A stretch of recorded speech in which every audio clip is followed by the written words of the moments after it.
Step out of the light, leave your comforts at the door, and welcome to this explainer. Today, we're taking a really grim, dark, gothic descent into a text that is absolutely going to challenge the very architecture of your reality. We're diving into the parable of the Sapphire Bazaar.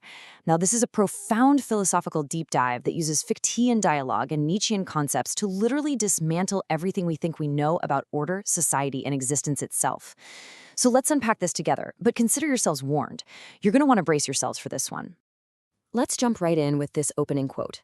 Our source text adopts the persona of this dark, omniscient truth teller, staring down at us, calling us the wretched merchants of the I am. Notice how this immediately frames our everyday world, our normal marketplace of human interaction, as pathetic. Right from the jump, it exposes the illusion of our structured kingdom, challenging the very core of our self-proclaimed existence. So that brings us to phase one of this philosophical journey, the thesis, the Fichtean cell. To really understand how our reality crumbles here, you have to look at this tragic contrast. We start out with raw, original freedom, what the text calls a pristine sheet of linen rag. It's pure potentiality, right? But the second we declare I am, we start building heavy stone walls around ourselves. We lock ourselves inside this static, self-defined prison. It's what philosopher Johann Fichte would recognize as building a rigid not-self just to define ourselves.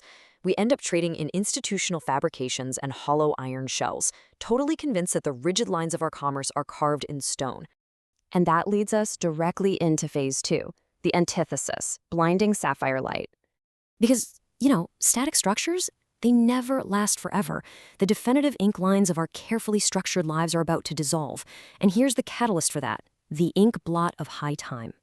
Our omniscient narrator essentially takes this wet drop of raw, unshaped potentiality and casts it right into the heart of our precious bazaar to completely shatter our self-defined reality. It demolishes those heavy stone walls.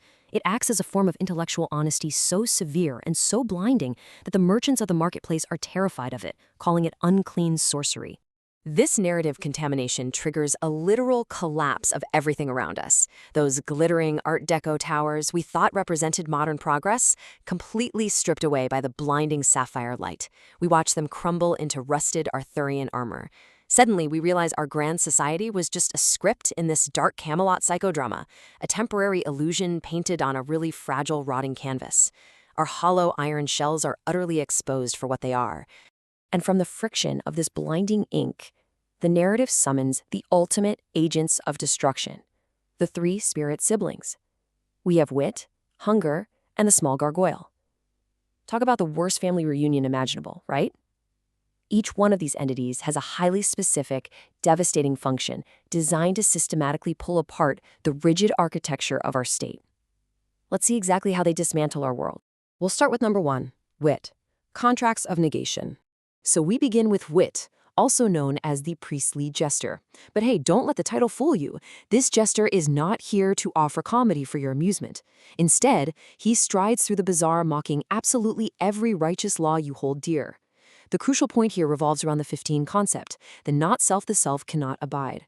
Wit strips away the gilding of our social order by drafting these contracts of negation that literally sign the death warrants of the old gods. By doing this, he traps the elite, forcing them to realize that they are the exact negation their own rigid identities cannot tolerate. They become these tragic prisoners of their own predetermined purpose. Moving on to our second sibling, hunger, devouring the grammar. Hunger operates as a cosmic mind, kind of like the bard of the abyss. But his target isn't physical at all. It's the underlying philology, the very language of our world. He feasts on the forbidden knowledge we thought was so secure. By devouring the grammar of the empire's self-belief, he destroys the foundational texts that actually hold our society together. He just drinks down the living sapphire ink that we guarded like a hollow grail. And in the process, he twists our noble souls into these uncanny, unrecognizable shadow beasts. And this massive consumption unleashes what is called sapphire science. Now, this isn't science in the traditional sense, okay? It's more like a kinetic eruption of the void that violently floods the mind. It completely obliterates the scribe's static reality, washing away all those institutional lies and leaving nothing but the unvarnished, terrifyingly true world behind. It is void knowledge in its purest, most destructive form. Finally, we arrive at number 3, gargoyle, the Nietzschean shadow. This guy is arguably the most insidious sibling of all. The small gargoyle is this stunted creature in motley, and he doesn't feast on physical coin. First, he crouches right on your shattered counting tables. Then, he begins consuming the corrupted noble shadows, literally feeding on the rot beneath the gilding of our society. And finally, he just swallows institutional lies whole, growing monstrously large, until our very identities bubble away like unclean sorcery. The gargoyle is the shadow staring right back at us from the abyss. He serves as living evidence that our grand monuments to static morality weren't actually symbols of freedom. No, they were forged from a crushing, inescapable Nietzschean thou shalt. The elite totally mistook their heavy chains for a rusted crown, and the gargoyle's entire existence just brilliantly exposes this tragic self-deception. Which brings us to phase 3, synthesis, the unwritten horizon. Now we hit the climax and the aftermath of our fable. And spoiler alert, it is not a utopia. It's a fractured purgatory. The Knight of the Iron Word, who is the ultimate symbol of systemic enforcement and motionless morality, has completely crumbled into the dust of his own dead dogma. With his enforcement totally gone, we're left standing in this gray twilight.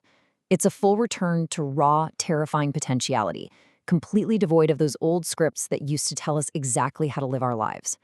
So think about it. The city walls of your mind are gone. The ink is wet. The narrator raises a mirror to us, but it doesn't offer a new utopian dream. It only reveals what you denied the loudest. There's no system left to guide you anymore, which leaves us staring down the ultimate existential question. Who will write the next line? And that brings us to a brilliantly terrifying conclusion for our journey today.